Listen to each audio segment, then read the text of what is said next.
Tere, minu nimi on Taavi, olen Maarjamaa hariduskolleegiumi Valge õppekeskuse järelevalvespetsialist. Minu igapäevane töö põhimõtteliselt hõlmab siis kooli igapäeva sellist turvatunde ja heaolu tagamist läbi erinevate ennetavate tegevuste.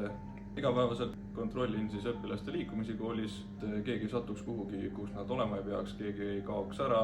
See on selline mitmekesine töö. Kindlasti pakub rõõmu ka tulemuste nägemine enda töös.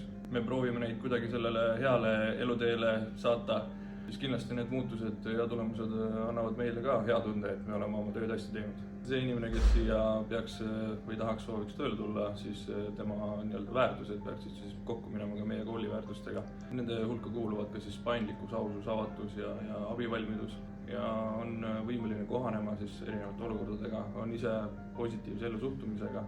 Iga päev on erinev, siin ei ole kunagi igav. Mitmekesisust on palju, et ei teki sellist rutiini ja mulle see meeldib. Kui sina tahad muuta noore inimese mõttemaailma positiivses suunas, siis tule meile tööle.